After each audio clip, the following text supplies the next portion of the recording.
Bismillah ar-Rahman ar-Rahim. Wassalatu wassalamu ala Sayyidil Mursaleen, Sayyidina Muhammadin wa ala alihi wa ashabi ajma'een. قال الله تعالى: والذين إذا أنفقوا لم يسرفوا ولم يقتروا وكان بين ذلك قواما. صدق الله العظيم. We were discussing in the last episode about those people who occur debt in buying things, in buying luxury items, and then they don't repay their loans to the rightful owner. And we were talking about what happens to them in the hereafter. So Allah subhanahu wa ta'ala says, وَآتِ ذُو الْقُرْبَى حَقَّهُ وَالْمِسْكِينَ وَابْنِ السَّبِيلِ وَلَا تُبَذِّرْ تَبْذِيرًا. So we were talking about also the definition of tabdhir, or what it means. And Allah then goes on to says, إِنَّ الْمُبَذِّرِينَ كَانُوا إِخْوَانَ الشَّيَاطِينَ وَكَانَ الشَّيْطَانُ لِرَبِّهِ كَفُورًا. Allah says, the squanderers, mubadhirin, are the brethren of devils, meaning they are in the same category, hukman, as shaitan. So according to the Islamic law and Islamic judiciary, they are equal to shaitan. And then Allah says, and shaitan is ever ungrateful to his Lord. That is, we become muwadhin in extravagance, in showing off, in arrogance. Then Allah subhanahu wa ta'ala further explains in the next ayah something amazing. It is another aspect of spendthrift. To those who spend in the path of Allah, and this is for His pleasure, not on sin, but on His pleasure. But in doing so, they neglect the right of their own families and relatives. This happens again and again. We've seen in our community, women's right of inheritance is denied. An elder brother takes over everything, and he thinks he is the owner of everything that is left by his parents. No, when it comes to distribution of waratha, everybody is equal. Yes, Allah has given portion for men and women and other things. We don't want to go into details at the moment, but they are equal. Older brother has no right to spend anything out of that without consulting the rest of the people, rest of the brothers and sisters. If he does so, then it will be regarded as israf, because it's not his wealth. It is wealth of the whole family. And we do this quite a lot. We should stop doing that kind of thing.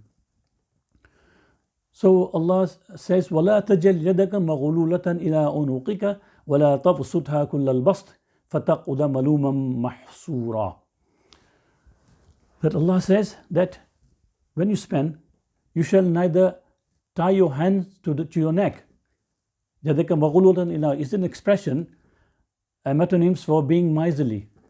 That you hold on to your wealth and do not spend even a penny, your wealth in the path of Allah subhanahu wa ta'ala. So this is one extreme. The other extreme was that we spend so much that we do not take care of the right of our families and our relatives. So Allah says, وَلَا تَجَلْ يَدَكَ مَغْلُولَةً إِلَىٰ عُنُقِكَ وَلَا تَبْسُطْهَا كُلَّ الْبَسْطِ. And do not stretch out as well. That means do not give everything away. Nor stretch them out. That means you give us everything that you have. And then what happens? After you give it away, you regret. And you are in destitution. So what is good? It's not good. You have to be just, balanced, so that you don't spend so much that you regret yourself and you don't have anything for your family and for yourself. It's a very good story in Kitab al-Hadith about our Prophet ﷺ visiting Abu Waqas radiallahu anh, Iyadatul Marid. He was sick, he was not well, he was ill. Prophet ﷺ went to see him.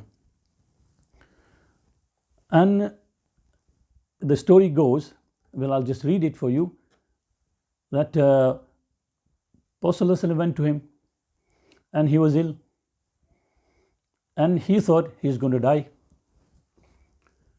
He thought he's going to die, so he thought about his mal, his wealth that he has.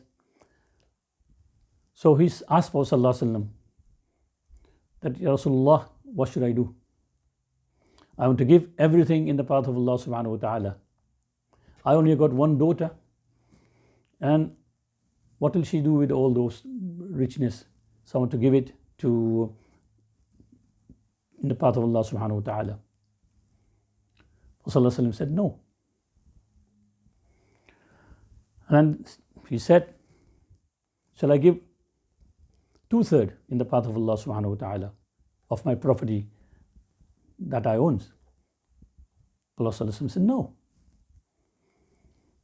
Then he asked, shall I give half in the path of Allah subhanahu wa ta'ala? Prophet ﷺ said no. And it went on till they reached 1/3. Prophet ﷺ says 1/3, even 1/3 is much.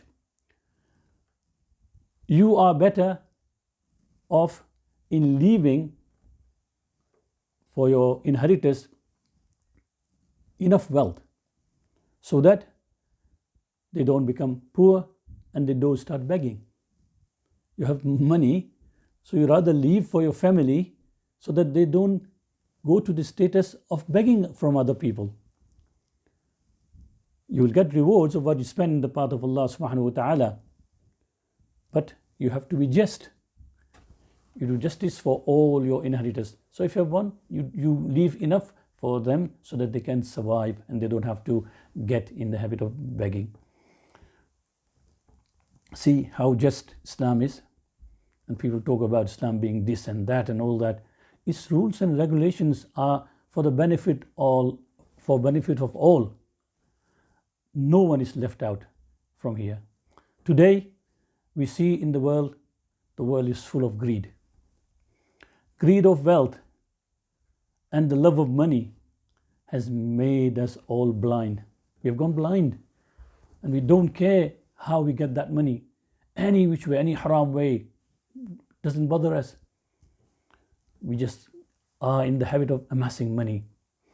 We have become so self-centered and we deliberately trample upon the right of others, especially poor and destitute. Today, we do not distinguish between wealth that is halal and the means of getting haram. So we do not distinguish whether it's halal or haram way. Don't ask any question, we just do it. Even ulamas are involved in lies when it comes to declaring earning so that they get more from Social Security. This is amazing that these people are imam leading salah. You are reading salah behind them and these people lie and cheat and do not declare the money that they get from the mosque and then go to Social Security and get more money by declaring less amount. This is also haram. Every penny that you get from that is haram. We should be very, very careful, especially imams. We should be very careful. I must say here that it is the duty of the masjid committee to make sure that imam gets a decent wage so that he doesn't have to do this. He doesn't have to go out and lie about it. And then we are praying behind a liar and a cheat. Where is the justice? Where is the justice in that? So we have to refrain from that. May Allah prevent us from these kind of lies. Allah says, أَلْهَاكُمُ التَّكَاثُرُ حَتَّى زُرْتُمُ الْمَقَابِرِ كَلَّا سَوْفَ تَعْلَمُونَ ثُمَّ كَلَّا سَوْفَ تَعْلَمُونَ كَلَّا لَوْ تَعْلَمُونَ عِلْمَ الْيَقِينِ لَتَرَوُنَّ الْجَحِيمِ ثُمَّ لَتَرَوُنَّهَا عَيْنَ الْيَقِينِ ثُمَّ لَتُسْأَلُنَّ يَوْمَئِذٍ عَنِ النَّعِيمِ. That the mutual greed of amassing wealth and rivalry and arrogance in it has led you to your destruction, i.e., it has distracted your attention from the real aim in your life of pleasing Allah Azza wa Jal and the life hereafter. We do not think about life hereafter. We do not think about Allah subhanahu wa ta'ala, Allah Azza wa Jal, that we will be accountable in the court of Allah subhanahu wa ta'ala. You do not realize, Allah says, the consequence of this hoarding of excess wealth till the inevitable. That means death overtakes you and you are placed in your grave, and the torment and the punishment of grave takes hold of you. Then there will be nothing except regret. Except regret, and there will be no reprieve. Abdullah bin Shakir narrates that he went to see Prophet ﷺ on one day, Rasulullah ﷺ reciting this surah, and when he finished, he said, يقول ابن آدم مالي مالي وهل لك من مالك إلا تصدقت فأمضيت وأكلت فأفنيت وَلَبِسْتَ فَبَيْتَ. The son of Adam says, my wealth, my wealth, my wealth. Do you have any more wealth than other than what you ate and consume, and it became waste? And what clothes you wore and worn out? And then it says, except what you give in sadaqah, charity. That is the only thing that is going to be beneficial to you. It will be a kind of stock for you for the hereafter. And all others, if you leave mal, you'll be devoured by your inheritors. You'll not benefit out of it, except if your inheritors are sincere and pious people, they will make dua for you. Otherwise, it will also go in waste. Inshallah, we'll continue in the next episode. May Allah give me and all of us the hidayah not to do israf.